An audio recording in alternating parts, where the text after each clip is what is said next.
Theatre operation complex operation sweets बनाएका छौँ। सम्भवतः नेपालमा त्यो पहिलो किसिमको हुनेछ र त्यसको मुख्य उद्देश्य चाहिँ बिरामीहरूलाई नै सुविधा दिने हो, बिरामीलाई सङ्क्रमण रहित सेवा दिने हो, उच्च स्तरीय सेवा दिने हो, ताकि कुनै पनि अपरेसनलाई विदेशिनु नपरोस् भन्ने हाम्रो उद्देश्य हो। यो लुनगङ्गा अपरेटिभ सुइट्स यो अपरेसन थिएटरलाई रिनोभेट गरेर नयाँ किसिमको अन्तर्राष्ट्रिय स्तरको जुन विदेशी सल्लाहकार ल्याएर मिस्टर पुरै ल्याएर उहाँहरूको निर्देशनमा त्यो किसिमको हामीले चाहिँ तयार गरेका छौँ। जुन अपरेटिभ थिएटरमा चाहिँ नि कुनै पनि किसिमको सकेसम्म सङ्ग्राम नहोस् र यसलाई अत्याधुनिक उसमा डेभलप गर्ने हिसाबले तयार भएको छ र तपाईँहरूले हेर्नुहुनेछ।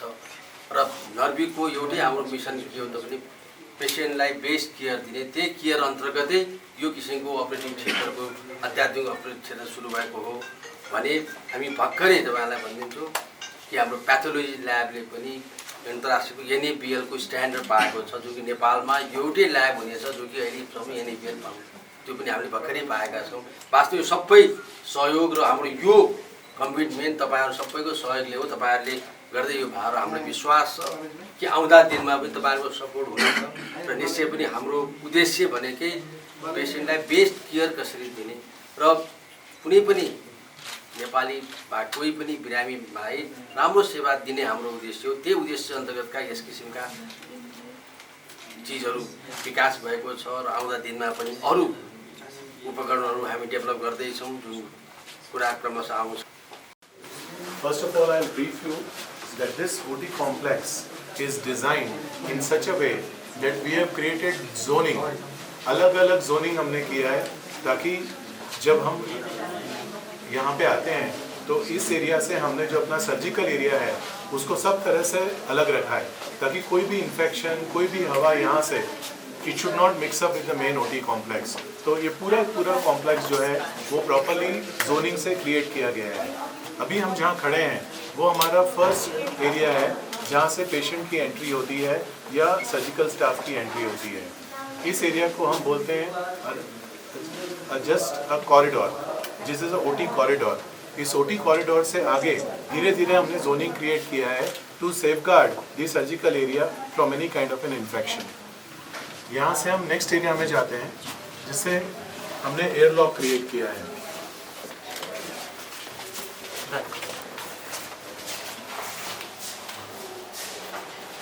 ये जो डोर्स हैं ये यूएसएफडी अप्रूव डोर्स हैं। ये डोर्स जब बंद होते हैं तो जो कोई भी एयर जो है उधर से इधर मिक्स नहीं हो सकती है। इसका सबसे बड़ा एडवांटेज ये है कि कभी कोई इन्फेक्शन उस तरफ हो या कोई भी ऐसी एयर है जिसमें कंटेमिनेशन हो, वो एयर अंदर के कॉम्प्लेक्स में या सर्जिकल कॉम्प्लेक्स में नहीं जा सकती है। इसलिए ये पूरा जोन अलग से क्रिएट किया गया है, सर्जिकल जोन और बाहर की कॉरिडोर, और इस तरह के डोर्स यूज किए गए हैं जो कि कोई भी हवा को मिक्स नहीं होने देते हैं। यहाँ से this is USFDA approved doors. USFDA, United States Food and Drug Association approved doors. USFDA approved। ये सारे जो बड़े बड़े इंजेक्टेबल फैसिलिटीज हैं, यूएस की जो मेडिसिन बनती हैं, वहाँ भी इसी तरह के डोर्स यूज होते हैं। Yeah, these are basically called hermetically sealed doors. These are hermetically sealed doors.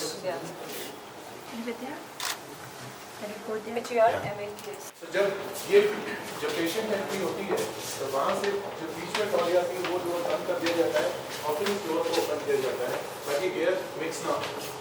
हम फिर यहाँ से आते हैं मेन ओटी कॉम्प्लेक्स में। जो हमारे सर्जन्स हैं वो सर्जन्स यहाँ पे आप जो स्क्रब सिंक देख रहे हैं ऑटोमेटेड स्क्रब सिंक है। यहाँ पे सर्जन्स अपने हाथों को स्क्रब करते हैं और जो भी अपना केमिकल सॉल्यूशंस हैं जो स्क्रबिंग के लिए यूज होते हैं वो ऑटोमेटिकली बाहर आता है और फिर इस पानी से पूरी तरह वॉश करके जितना टाइम है उस तरह का टाइमर दिया गया है कि जो अपनी रिक्वायर्ड टाइम है उतने टाइम के लिए वो अपने हाथ को वॉश करते हैं। वॉश करने के बाद ताकि एक एश्योरेंस रहे तो जितनी भी बार कोई सर्जन आएगा उतनी बार एक टाइमर है, उस टाइमर के हिसाब से वो अपना वॉशिंग करेगा ताकि हमेशा एक जैसा वॉशिंग हो, रिपीटेडली एक जैसा परफॉर्मेंस आए। और फिर यहाँ से इस डोर की खासियत अगर आप देखेंगे और मैं इसे ऑपरेट करके आपको दिखाना चाहूँगा। इसमें एक तो सेफ्टी सेंसर है, अगर आप बीच में होंगे तो ये डोर में सेंसर लगे हैं डोर बंद नहीं होगा। लेकिन इसमें दो तरह की चीज़ें हैं। अगर आप बाहर जाएंगे तो मैं दिखाता हूँ, ज़ोएब आप समझाइएगा बाहर से कि पेशेंट एंट्री और इसमें क्या क्या अंतर है। मैं यहाँ से बताता हूँ। अब ये डोर अपने आप ऑटोमेटिकली बंद हो रहा है। You can adjust the time based on the staff's requirements. So we have standard. We can do the service. और ये एयरक्राफ्ट कट जैसे डोर होता है, ये देखिए पूरा अंदर आता है ताकि कोई एयर बाहर से अंदर ना आ सके, राइट। अब इसमें दो फंक्शन है, एक है हैंड स्विच, एक है फुट स्विच। हैंड स्विच मतलब जब आपको सिर्फ सर्जन को एंटर होना है तो सिर्फ हाफ ओपनिंग होती है ताकि बाहर की एयर अंदर ना मिक्स हो, तो वो सर्जन एंट्री के लिए है। और जब पूरा खोलना है तब जब पेशेंट आता है तब वो फुट स्विच से करते हैं ताकि पूरा जब पूरा बंद होगा उसके बाद Then only your foot is free. Your hands are holding the trolley. Aircraft doors, जैसे एयरक्राफ्ट में अपना डोर होता है बिल्कुल टाइट सील शट होता है, वैसे ये door completely tight seal shut हो जाते हैं ताकि बाहर से कोई भी इंफेक्शन अंदर ना आ सके। अंदर this is ultra modular theatre किया है, वो मटेरियल कंस्ट्रक्शन EU सर्टिफाइड है। पूरा मटेरियल इंपोर्ट करके और मैन्युफैक्चर होता है, तो सारी चीज़ें इसमें EU सर्टिफाइड है। इसका सबसे बड़ा एडवांटेज ये होता है कि हमें एक चीज़ फोकस में रखनी है कि there should not be any infection, the patient should not be infected. So my colleague Zoeb will explain you कि हम कैसे हमने इस एरिया को इन्फेक्शन फ्री रखने के लिए कॉम्बिनेशन यूज़ किया है। जैसे ये पैनल्स हमने जो यूज़ किए हैं, इसके ऊपर कोई भी बैक्टीरिया रिटेन नहीं हो सकता है। ये पैनल्स, इसका सरफेस इतना फिनिश इतना अच्छा है कि 0.3 माइक्रोन बैक्टीरिया भी इसके ऊपर रिटेन नहीं हो सकता है। बैक्टीरिया जो होता है वो खुद ट्रैवल नहीं कर सकता है, वो डस्ट पार्टिकल पे ही ट्रैवल करता है, उसके खुद के विंग्स नहीं होते हैं। तो इसलिए डस्ट को कंट्रोल करने के लिए सबसे छोटा बैक्टीरिया जो पार्टिकल होता है 0.3 माइक्रोन, उसको कंट्रोल करने के लिए दो चीज़ों का कॉम्बिनेशन हमने यूज़ किया है। एक हमने किया है लेमिनार और दूसरा हमने किया है panels walls which are HPL walls, EU certified HPL walls. और ये पूरा जो स्टैंडर्ड है, ये इंटरनेशनल स्टैंडर्ड JCI के स्टैंडर्ड्स को ध्यान में रख के किया गया है कि उनका एक्रेडिटेशन भी जब वो आएंगे तो क्वालिफाई हो सके, उस स्टैंडर्ड को मीट करके लिया गया है, राइट। JCI स्टैंडर्ड को भी मीट कर सकते हैं। नॉन मेटेलिक है, इसमें कोई मेटल यूज़ नहीं हुआ है। मेटल यूज़ नहीं होने से सबसे बड़ा एडवांटेज ये है कि इसमें कोरोजन नहीं होता है, तो सालों तक ये surface finish as it is रहता है। दूसरा है कि ट्रॉली वगैरह जब टकराती है तो इस पर कोई डेंट नहीं होता है, डेंट प्रूफ है और स्क्रैच रेजिस्टेंट है। तो कोई इस सरफेस पे 10 साल 15 साल तक भी कोई प्रॉब्लम ऐसी नहीं होती जिससे बैक्टीरिया ग्रो हो सके, जो कि इसकी एक बहुत बड़ी खासियत है। उसके साथ साथ हमने जो यहाँ पे सिस्टम यूज़ किया है वो laminar air flow system use किया है, जो ज़ोएब आपको एक्सप्लेन करेंगे। From the laminar airflow, we have the terminal HEPA. यहाँ पे AHU, इसका हर OT का एक इंडिविजुअल AHU होता है ताकि उसका जो एयर है वो दूसरे एरिया से मिक्सअप नहीं होना चाहिए। यहाँ से जब एयर आती है तो this laminar flow is designed की सप्लाई सिर्फ एयर का यहाँ से होगा। And for the return we have 4 grills at the corners like this you can see. So when the air comes, it follows this kind of path. So when the patient and the surgeon, they are operating here, and since we have terminal HEPA filters is like very much important part which what they play here. कि ये जो patch आप देख रहे हैं grey colour का, इसके ऊपर हमें सिर्फ क्लास 100 मिलता है। तो once the air which comes on the surgeon and the patient, it is complete sterile air and it goes through the return like this. Class 100 बहुत इंपॉर्टेंट है, जो ज़ोएब ने बोला। क्लास 100 इसलिए इम्पॉर्टेंट है क्योंकि 100 पार्टिकल्स सिर्फ क्लास इसमें हो सकते हैं इतने बड़े एरिया में। 100 पार्टिकल्स ऑफ 0.3 माइक्रोन भी परमिटेड है इतने एरिया में। इसका इम्पोर्टेंस ये है कि कोई भी इन्फेक्शन आता है, अगर आप उसको प्रिवेंट करते हो टर्मिनल HEPA से, तो यहाँ पे जो भी सर्जन ऑपरेट कर रहा है, पेशेंट ऑपरेट कर रहा है, उसे किसी भी तरह का इन्फेक्शन, सेप्टिक या कोई भी चीज़ होने के चांसेस बिल्कुल भी नहीं है। एक बहुत बड़ा एडवांटेज ये भी मिलता है कि हॉस्पिटल में इन्फेक्शन को बचाने के लिए लोग एंटीबायोटिक डोजेज ज़्यादा देते हैं, लेकिन यहाँ पे जो पेशेंट ऑपरेट होगा उसे एंटीबायोटिक डोजेज देने की ज़रूरत नहीं है, क्योंकि वो सिर्फ एयर प्यूरिफिकेशन सिस्टम से ही कंट्रोल में आ सकेगा।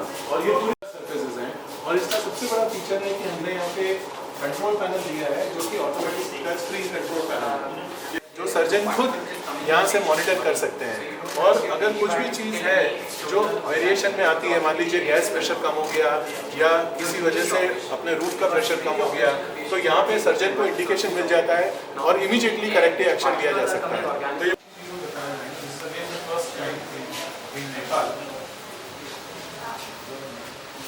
This is तो जितने भी पेशेंट डॉक्टर सर्जन को जब ऑपरेशन के पहले देखना है कि उसकी ब्लड रिपोर्ट क्या है, उसका एक्सरे क्या है, वो सब यहाँ पे डिस्प्ले हो जाएगा। और इवन जब ऑपरेशन के बाद जो भी इंफॉर्मेशन पेशेंट से रिलेटेड एडिट करनी है वो सर्जन यहाँ से एडिट करके और पूरे हॉस्पिटल में वो सब इंफॉर्मेशन अवेलेबल होगी।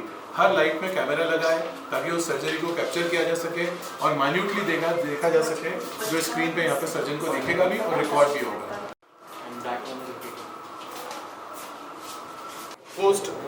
पोस्ट ऑपरेटिव एरिया जो बिल्कुल ओटी कॉम्प्लेक्स से कनेक्टेड रहेगा। Post-op.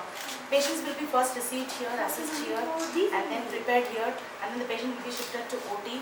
From there, again, the patients will, after the surgery, patient will be moved on here, and they'll be here staying for 4 hours or 5 hours. And once they are stabilized, they'll be shifted directly from here to wards.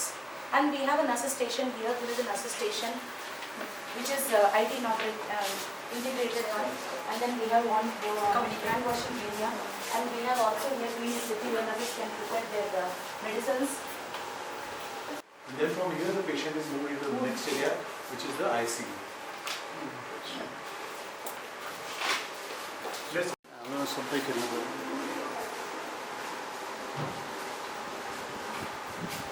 5 beds, sir.